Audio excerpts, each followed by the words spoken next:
C'est chez nous, c'est à BFM TV. Fabien de Saint-Nicolas, président du mouvement des jeunes populaires, Antoine Détourné, secrétaire général du mouvement des jeunes socialistes. Sur cette question, évidemment, vous avez regardé à la fois les sondages et un petit peu les couacs. Est-ce que Nicolas Sarkozy et son gouvernement traversent le premier trou d'air? Antoine Détourné. Je crois qu'après le temps des illusions, après un été où on voyait Nicolas Sarkozy au champ et à la ville, je pense que maintenant est venu le temps des questions.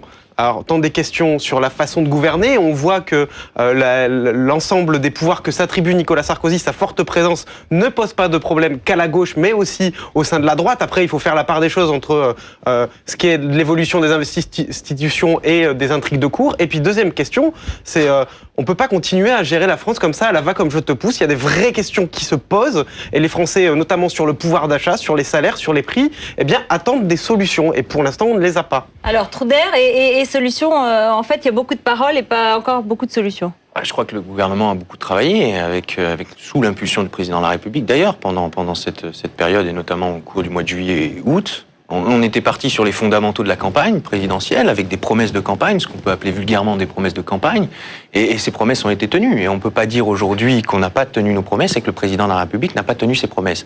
Donc aujourd'hui, il continue. Fiscal, et maintenant, c'est les régimes spéciaux et la loi sur l'immigration, c'est ce que vous dites? On est sur les fondamentaux de la campagne, c'est-à-dire qu'on tient parole, et le président de la République dit « j'accélère les réformes parce que c'est ce que j'ai promis aux Français, et les Français m'ont élu pour ça, pour faire des réformes ». Alors après, on peut essayer de disserter sur un certain nombre de prises de position des uns et des autres. Je crois que c'est pas l'essentiel. L'essentiel, c'est que les Français, au final, voient que l'on tienne parole. Et ça, que l'on tient parole. Et ça, je pense que c'est important aujourd'hui de redonner de la confiance aux Français. On voit bien d'ailleurs que les sondages sont assez bons. Quand même. Hier, donc, IFOP Paris Match avec une grosse baisse. Et aujourd'hui, Le Point, Ipsos, avec une remontée à la fois du président et du Premier ministre. Ça va pas si mal, dit Fabien de Saint-Nicolas, Antoine Détourné.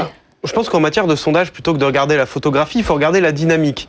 Et pour le coup, le fait qu'il y ait un frémissement à la baisse, alors contredit bien sûr par un nouveau sondage, montre que tout ne va pas si bien, tout n'est pas rose pour Nicolas Sarkozy et pour le gouvernement. Donc, on ne peut pas faire comme si tout allait bien. Et je pense que une situation où la droite, le gouvernement entretiendrait l'idée que tout va bien et que les Français verraient que leur situation, leurs conditions de vie se dégradent, n'est pas tenable. Et cet écart qui se crée entre une bonne ambiance prétendue au gouvernement et les conditions de vie des Français, je pense que les deux cet écart va se résorber et que les deux vont être amenés à se rencontrer dans les prochains mois et prochaines semaines.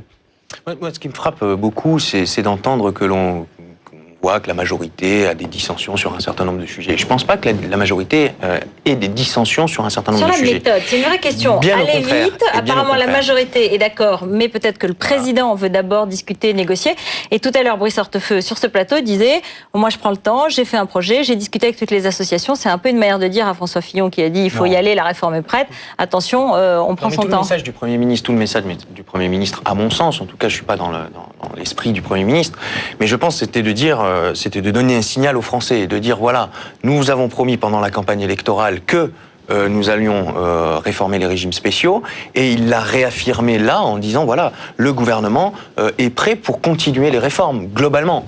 Là, c'était le sujet, c'était les régimes spéciaux, mais globalement, il disait on continue à faire des réformes. Je crois que les Français, véritablement, et là j'essaie d'enfoncer le clou, les Français nous attendent là-dessus. Ils nous attendent pas sur les chamailleries des uns et des autres, ou ils nous attendent pas sur l'utilisation que l'on peut faire des propos, ou du détournement des propos que l'on peut faire des uns et des autres. Est-ce qu'ils attendent sur les régimes spéciaux et sur l'immigration, les Français, selon vous? Je pense qu'ils attendent sur les régimes spéciaux et sur l'immigration, comme sur d'autres sujets. Maintenant, je parlais tout à l'heure d'éducation, il y a les questions environnementales. Ça pose des problèmes au Parti Socialiste. Non, mais je suis très heureux de voir que depuis peu, le Parti Socialiste est en train d'entamer une rénovation à l'intérieur de son parti, et que d'ailleurs, il évolue sur un certain nombre d'idées, et notamment sur les régimes spéciaux, parce qu'on se demandait si aujourd'hui, le Parti Socialiste n'était pas complètement hors du temps. Quand j'entends François Hollande dire il faut aujourd'hui accepter l'économie de marché, mais dans quel monde vivons-nous? Dans quel pays vivons-nous? Mais attendez, les socialistes ont accepté l'économie de marché depuis 83, c'est complètement un faux débat. Maintenant, sur les questions qui se posent dès maintenant, sur les questions qui se posent dès maintenant, les reculs qu'a fait Nicolas Sarkozy sur la TVA sociale, par exemple, sur le contrat unique de travail, on n'en entend plus parler. Maintenant, ce sont des débats, mais nous, en tant que socialistes, eh bien, on lui avait dit à Nicolas Sarkozy que ces questions n'étaient pas pertinentes, et d'ailleurs, c'est pour ça que nous proposions un programme alternatif. Il a le droit de s'en rendre compte, et je pense que dans l'intérêt des Français, sur certaines réformes, eh bien, il a le droit de reculer, et je pense que c'est le cas sur la TVA sociale. Eh bien, je pense qu'il faut prendre son temps, parce que le temps, c'est aussi le temps du débat, et on ne peut pas accélérer, foncer, et on a besoin de faire vivre cette démocratie, et faire vivre cette démocratie, c'est prendre le temps de débattre, de dialoguer, notamment avec les partenaires sociaux. Qu'il ne faut pas confondre. La première chose, c'est dire il faut aller vite. Oui, il faut aller vite. Mais il faut aller vite sur quoi? Sur la totalité des réformes. C'est-à-dire qu'on peut mener une réforme sur les régimes spéciaux de retraite. À côté de ça, on peut mener une réforme sur l'immigration. À côté de ça, on peut lancer une réflexion sur la TVA sociale. À côté de ça, on peut lancer une réflexion sur tel ou tel autre sujet, tels les institutions par exemple. Donc on peut travailler plusieurs sujets à un rythme soutenu, mais en ne négligeant pas le débat. Là, je vous rejoins tout à fait, je suis tout à fait d'accord avec vous, il ne faut pas négliger le débat. Donc la TVA sociale qui est reportée, pour le moins peut-être enterrée, c'était bien, c'est ce qu'il fallait faire.